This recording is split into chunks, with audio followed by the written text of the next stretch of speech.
Good morning बच्चों। बेटा आज हम कर रहे हैं वर्कशीट नंबर 28 क्लास 9th और आज का हमारा टॉपिक है कॉन्ग्रेंस यानी सर्वांग संगता। अब कॉन्ग्रेंट फिगर्स ये एक्चुअल में होती क्या है बेटा? Congruent figures are those figures which are of exactly same shape and size, यानी जो एक ही आकार और एक दूसरे के अनुरूप होती हैं, उनको हम कहते हैं कॉन्ग्रेंट फिगर्स। यानी हमारा सेम शेप एंड साइज, यानी एक ही आकार और एक दूसरे के अनुरूप,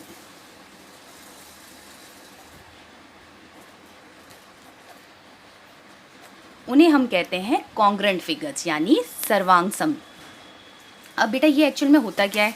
अब जैसे अगर मैंने 2 5 रुपये कॉइन्स ले लिए, 2 5 रुपये के सिक्के ले लिए और मैं उसको एक दूसरे के ऊपर रखूँगी, एक के ऊपर एक रखूँगी, तो वो एक दूसरे को पूरा कवर कर जाएंगे। तो इसको हम कहते हैं कि हाँ ये कॉन्ग्रेंट है। अगर मैंने 2 बुक्स ले ली, आपकी 2 सेम बुक्स एनसीईआरटी की मैथ्स की 2 बुक्स ले ली, उन्हें मैंने क्या किया, एक दूसरे के ऊपर रखा। मैथ्स बुक्स ले ली, उन्हें एक दूसरे के ऊपर रखा, तो वो एक दूसरे को कवर कर लेंगी, ठीक है, सुपर इम्पोज हो जाएंगी एक दूसरे के ऊपर, तो ये भी कॉन्ग्रेंट है।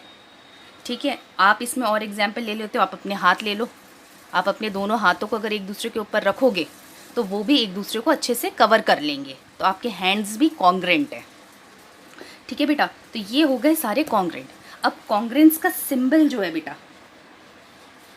कॉन्ग्रेंस का सिंबल होता है इस तरीके से, आप इक्वल टू का साइन बनाते हैं और उसके ऊपर एक स्लीपिंग एस, एक ऐसे इस तरीके से एक एस बनाते हैं, ये आपका कॉन्ग्रेंस का सिंबल हो जाता है। अब बेटा फिगर्स में अगर हम बात करें, मैथ्स में ज्योमेट्री में हम बात करें, तो बेटा 2 लाइंस कब कॉन्ग्रेंट होंगी? हम 2 लाइंस को कॉन्ग्रेंट कब कहेंगे? जब वो एग्जैक्टली सेम मेजरमेंट की होंगी। मतलब अगर ये लाइन भी 4 सेंटीमीटर है, ये लाइन भी 4 सेंटीमीटर है, तो मैं कहूँगी कि हाँ मेरी लाइंस कॉन्ग्रेंट है। सर्कल के केस में, अगर सर्कल के केस में क्या होगा कि अगर मेरे 2 सर्कल सेम रेडियस के हैं, यानी ये भी 3 सेंटीमीटर है, ये भी 3 सेंटीमीटर है, तो मैं कहूँगी कि हाँ मेरे सर्कल्स भी कॉन्ग्रेंट है। उसी तरीके से अगर हम एंगल्स पे बात करें, कोणों पे, तो एंगल्स कैसे होंगे? जब मेरे एंगल्स का, मेरे कोणों का मेजरमेंट सेम होगा, यानी ये भी 40 डिग्री है और if this is also 40 degree, तो ये मेरे एंगल्स भी कॉन्ग्रेंट होंगे। उसी तरीके से अगर मेरे को स्क्वायर्स यानी वर्ग, अगर मुझे बताना है कि ये भी सर्वांग सम है, कॉन्ग्रेंट है, तो इसके लिए मुझे क्या करना होगा? मैं अपने 2 वर्ग लूँगी और उनको बताऊंगी कि जैसे सपोज़ करो इसकी सारी भुजाएं 2 सेंटीमीटर हैं, इसकी भी सारी 2 भुजाएं 2 सेंटीमीटर है, तो ये भी मेरे कॉन्ग्रेंट हो जाएंगे बेटा, सर्वांग सम हो जाएंगे। तो सर्वांग सम का मतलब होता है बिल्कुल एग्जैक्टली सेम, तो तब आप उन्हें सर्वांग सम कहते हैं। अब बात करते हैं हम त्रिभुज के, ट्राइंगल के बेसिस पे, क्योंकि हमारा आज जो हम टॉपिक, हम ये कॉन्ग्रेंस पढ़ने वाले हैं, ये हम ऑन द बेसिस ऑफ त्रिभुज, यानी हम अपने ट्राइंगल्स में इसका क्राइटेरिया पढ़ने वाले हैं कि ट्राइंगल्स के केस में क्या होता है। ट्राइंगल्स के केस में भी हम क्या सर्वांग सम या कॉन्ग्रेंसी हमारा अप्लाई होता है, तो आज हमें उसे चेक करना है। तो बेटा देखो, ट्राइंगल में आपको जैसे कि पता है कि आपकी 3 भुजाएं होती हैं और 3 कोण होते हैं, है ना बेटा? आपके पास ये 3 भुजाएं हैं, 3 भुजाएं हैं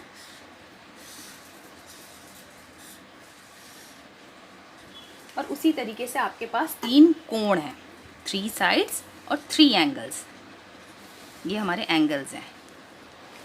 तो आपको ट्राइंगल में ये चीज़ें दिखती हैं, तो हम जो भी हमारा कॉन्ग्रेंस है, हम इसी के बेसिस पे फाइंड आउट करेंगे कि हमारे ट्राइंगल्स कॉन्ग्रेंट हैं या नहीं। अब बेटा यहाँ पे देखा जाए तो 6 चीज़ें हो गई, 1 2 3, यानी ये 3 साइड्स, और 1 2 3, 3 एंगल्स, तो यानी मेरे पास 6 चीज़ें हैं, 6 चीज़ें हैं। 6 चीज़ें मैं दूसरे ट्राइंगल की 6 चीज़ों से मैच करूँगी तो मेरे को पता लग जाएगा कॉन्ग्रेंट है या नहीं। बट ऐसा ज़रूरी नहीं है कि आप इसमें 6 की 6 चीज़ों को आप मैच करो, आप उसमें से कोई भी एनी 3 थिंग्स, कोई भी एनी 3 पार्ट्स आप लेके पिक कर सकते हो और उसके बेसिस पर आप अपने त्रिभुजों को कॉन्ग्रेंट बता सकते हो। ज़रूरी नहीं कि आप पूरी 6 की 6 चीज़ें मैच करो। अब वो कौन सी 3 चीज़ें आप लोगे, उसके भी क्राइटेरिया है, उसको हम कहते हैं क्राइटेरिया ऑफ कॉन्ग्रेंस।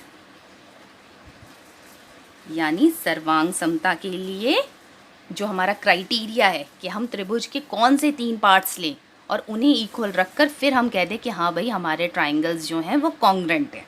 तो अब वो जो 3 पार्ट्स हैं बेटा, पहला आप ले सकते हो एस एस एस, यानी इसका मतलब है कि अगर आपके त्रिभुज में अगर आपको 4 सेंटीमीटर, ये भी 4 सेंटीमीटर है, this is 5 centimetre, this is also 5 centimetre, और ये आपको दिख रहा है 6 सेंटीमीटर।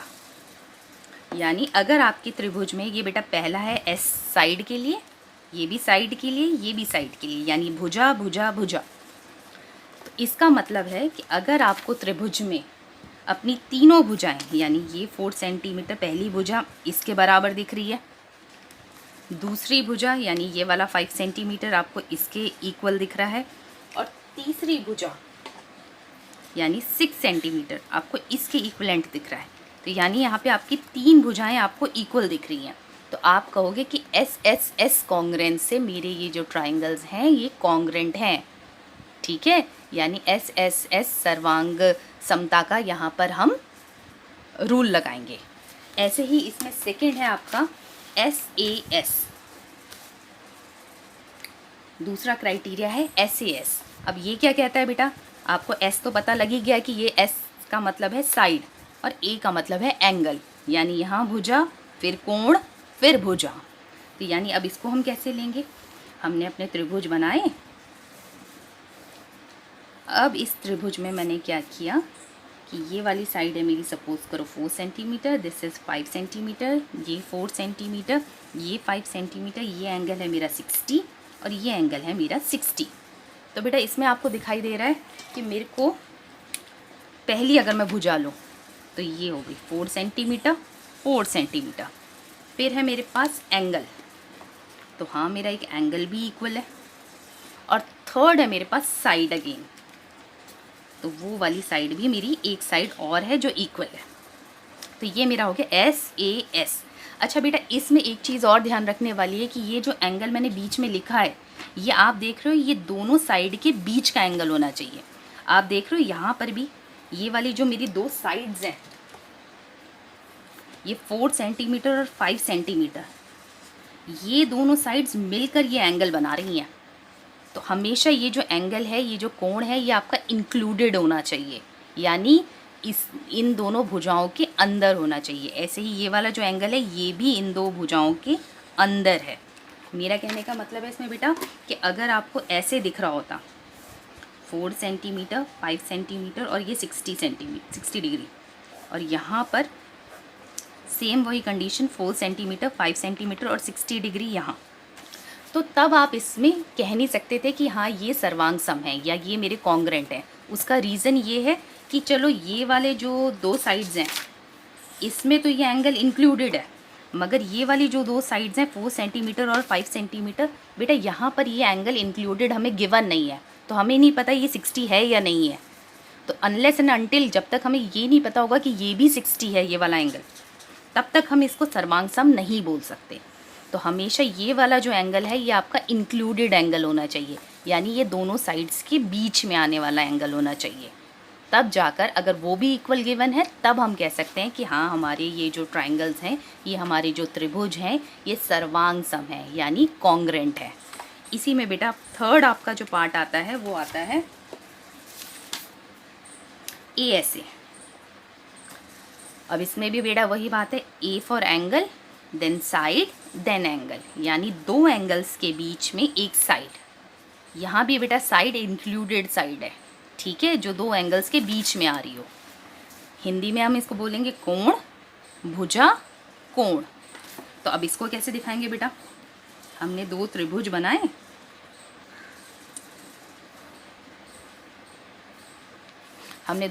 बनाए, अब हम क्या कर रहे हैं, हम अपने कोण दिखा रहे हैं। ये मैंने दिखाया 40 degree, this is also 40 degree, इसको मैंने दिखा दिया suppose 50 degree, this is also 50 degree, और ये वाली साइड मैंने दिखा दी 6 सेंटीमीटर। ठीक है बेटा, अब यहाँ पे आपको दिख ही रहा होगा जैसे कि सबसे पहले अगर हम एंगल देखें तो पहला एंगल है मेरे पास 40 डिग्री, वो चलो मेरा इक्वल है। सेकेंड है मेरे पास साइड, ये है मेरे पास 6 सेंटीमीटर, यहाँ भी 6 सेंटीमीटर है। और थर्ड है मेरे पास एंगल 50 डिग्री, वो भी मेरा इक्वल है। और दूसरी चीज़ जो इसमें इम्पॉर्टेंट थी कि जो साइड है वो इंक्लूडेड होनी चाहिए। तो आप देख रहे हो इसी साइड पर ये दोनों एंगल्स बन रहे हैं, यहाँ पर भी वही सेम केस है, इस साइड पर ही ये दोनों एंगल्स बन रहे हैं, ठीक है। ये कोई अदर साइड नहीं है। इसी तरीके से अगर बेटा इसी में अगर दूसरी चीज़ ऐसे हो जाती, यही फिगर आपकी ऐसे बनी होती कि ये 40 डिग्री है, दिस इज़ 50 डिग्री, ये तो आपका 6 सेंटीमीटर है, ये 40 है, ये 50 है सॉरी, ये 40, ये 50 और ये 6 सेंटीमीटर। तो उसमें बेटा फिर वही बात आ जाती कि चलो 40 हमारे ठीक है, इक्वल हैं, 50 ये दूसरा एंगल भी ठीक है, चलो इक्वल है, मगर ये जो इंक्लूडेड साइड है यहाँ पर तो चलो इंक्लूडेड है, मगर यहाँ पर ये जो इंक्लूडेड साइड है इसका मेजरमेंट हमें नहीं पता, 6 सेंटीमीटर कहीं और बन रखा है, तो उसको तो हम कंसिडर कर नहीं सकते, हमें इंक्लूडेड साइड चाहिए थी। तो यहाँ पे फिर थोड़ा सा प्रॉब्लम हो जाएगी कि जब तक आपको ये नहीं पता होगी आप अपने ट्राइंगल्स को कॉन्ग्रेंट नहीं बोल सकते। इसमें बेटा एक क्राइटेरिया है आपका हाइपोटेन्यूज यानी कर्ण, और साइड है कोई एक भुजा। तो यानी इसमें क्या कहते हैं बेटा, सपोज करो मैंने ये दो त्रिभुज बनाए हैं यहाँ पर, ठीक है बेटा, ये मेरा 90 डिग्री है त्रिभुज में, ठीक है। तो मेरा 90 डिग्री, मेरे को एक चीज़ मिल गई मेरे को 90 डिग्री, 90 के ऑपोजिट ये मेरा सपोज करो 6 सेंटीमीटर, यहाँ 6 centimetre, this is 4 centimetre and this is 4 centimetre. अब चलो बेटा इसको ज़रा देख लेते हैं, राइट एंगल, यानी मुझे एक 90 डिग्री का कोण दिखना चाहिए। तो हाँ वो मुझे दिख रहा है, ये रहा मेरा 90 डिग्री, दोनों ट्राइंगल्स में दिख गया 90-90। अब बात आती है हाइपोटेन्यूज़ की। हाइपोटेन्यूज़ क्या होता है, 90 के ऑपोजिट वाली साइड, यानी यहाँ 90 के ऑपोजिट साइड है ये वाली, जो कि कितनी है 6 सेंटीमीटर। इधर 90 के ऑपोजिट कौन सी साइड है बेटा, ये भी 6 सेंटीमीटर है। तो हाँ मेरा हाइपोटेन्यूज़ भी इक्वल है। थर्ड है मेरे पास साइड, कोई भी एक भुजा, तो वो भुजा मैंने यहाँ पर ले ली है बेटा ये वाली, ये 4 सेंटीमीटर और ये 4 सेंटीमीटर। अब आपकी कोई भी एक भुजा, इन दोनों को छोड़ के अब कोई भी एक भुजा आपकी इक्वल होनी चाहिए। तो इस क्राइटेरिया को कहते हैं हम RHS क्राइटेरिया। इसमें क्या होता है, आपको एक राइट एंगल दिखता है, एक हाइपोटेन्यूज यानी कर्ण दिखता है, और एक साइड यानी कोई भी एक भुजा आपको बराबर दी गई होती है। तो ये आपका हो जाता है लास्ट आपका कॉन्ग्रेंस ऑफ ट्राइंगल में RHS कॉन्ग्रेंस। तो बेटा जब भी आपको ट्राइंगल में कॉन्ग्रेंस, कि आपको अपने त्रिभुज, अगर आपको 2 त्रिभुज दे रखे हैं, ठीक है बेटा, सपोज़ करो मैंने ये 2 त्रिभुज आपके बना दिए, ठीक है, ये है मेरी 4 सेंटीमीटर साइड, ये है मेरे 4 centimetre, this is 5 centimetre, this is 5 centimetre और this is 6 centimetre, this is 6 centimetre. इस ट्राइंगल को मैंने नाम दे दिया ABC, इस ट्राइंगल को मैंने नाम दे दिया DEF। अब इसे हमें कॉन्ग्रेंस में लिखना कैसे है, अब इसे हम लिखेंगे कैसे बेटा। अब बेटा देखो मैं कैसे लिखूँगी इसको, मैंने ए से स्टार्ट कर रही हूँ मैं। इस ट्राइंगल को अगर मेरे को नेम करना है तो मैं कैसे करूँगी, मैं इसको लिख रही हूँ ABC। ABC, इस ट्राइंगल को मैंने लिखा ABC नाम, ABC। अब दूसरा ट्राइंगल मुझे इसके बिल्कुल अकॉर्डेंस में लिखना है, सेम इसके अकॉर्डेंस में। AB है बेटा मेरा 4 सेंटीमीटर, यहाँ पे मेरा 4 सेंटीमीटर है EF, ठीक है बेटा, AB इज़ 4, और इसको बेटा आप DEF नहीं लिख सकते हैं, कि आप ये नहीं है कि बिल्कुल कॉन्ग्रेंस में, आपको बिल्कुल ध्यान रखना चाहिए कि आपका वो जो है बिल्कुल प्रॉपर उसी फॉर्म में होना चाहिए। आपका जो कॉन्ग्रेंस है जब आप लिख रहे हो ट्राइंगल्स को, तो आप बिल्कुल उसी फॉर्म में लिखेंगे। अब देखो बेटा यहाँ पे मैं ABC ऐसे लिख रही हूँ, ABC यानी 4 सेंटीमीटर से 6 सेंटीमीटर की। अब यहाँ भी मैं ऐसे ही लिखूँगी 4 सेंटीमीटर से 6 सेंटीमीटर की तरफ, यानी EFD। आप कॉन्ग्रेंस में इस तरीके से लिखेंगे। कैसे, जब मैंने ABC, पहला ट्राइंगल आप खुद से लिख लीजिए, उसमें कोई आपको चेक नहीं करना है, क्योंकि सेकंड आपको इन अकॉर्डेंस लिखना है। तो आपने पहला लिख दिया ABC, यानी AB से C की तरफ, ABC। अब हम इधर भी देखेंगे ऐसे कि हम 4 सेंटीमीटर से 6 सेंटीमीटर की तरफ ही जाएं, यानी EFD। 4 सेंटीमीटर से 6 सेंटीमीटर की तरफ। ठीक है, तो इसी तरीके से आप नेमिंग करेंगे। यहाँ पे हमने ABC करने के लिए A से B पे गए, B से C पे गए, इस तरीके से हमने नेमिंग करी ABC, A से B पे, फिर B से C पे, यानी एक तरीके से आप देखें 4 सेंटीमीटर से 6 सेंटीमीटर की तरफ गए। ऐसे ही अब आपको यहाँ भी नेमिंग इसी तरीके से करनी है कि आप ऐसे जाएंगे कि 4 सेंटीमीटर से 6 सेंटीमीटर की तरफ, यानी E से लेके F और फिर F से D, E से F और फिर D। तो इस तरीके से आप इसको कॉन्ग्रेंस लिखेंगे। ये लिखने का तरीका है बेटा, ठीक है, हाउ टू राइट कॉन्ग्रेंस। अब इसमें एक चीज़ और है बेटा कि अगर आपने अपने ट्राइंगल्स को, ये जो मैंने 5 तरीके बनाए हैं, इनसे आपने अपने ट्राइंगल्स को कॉन्ग्रेंट कह दिया कि हाँ ये मेरे ट्राइंगल्स कॉन्ग्रेंट है, उसके बाद इसमें बेटा एक चीज़ आपको मेंशन करनी होती है कि आपके वंस आपके ट्राइंगल्स कॉन्ग्रेंट हो गए, सर्वांग सम हो गए, फिर आप यूज़ करते हैं CPCT का। CPCT का मतलब होता है कि corresponding parts of congruent triangles, यानी सर्वांग सम त्रिभुजों के संगत भाग समान होते हैं। इसका क्या मतलब है बेटा कि सपोज करो मैंने दोनों ट्राइंगल्स मैंने कह दिए कि हाँ ये मेरे कॉन्ग्रेंट है। अब कॉन्ग्रेंट कहने के बाद जो मेरी साइड्स बच गई हैं या जो भी मेरे एंगल्स बच गए हैं, अब मैं उन्हें भी इक्वल कह सकती हूँ, क्योंकि मैंने अपने ट्राइंगल्स को बता दिया है कि ये मेरे ट्राइंगल्स जो हैं वो कॉन्ग्रेंट हैं, यानी सर्वांग सम है, एक ही समान हैं, एक दूसरे के समरूप हैं, बिल्कुल एक ही आकार के हैं।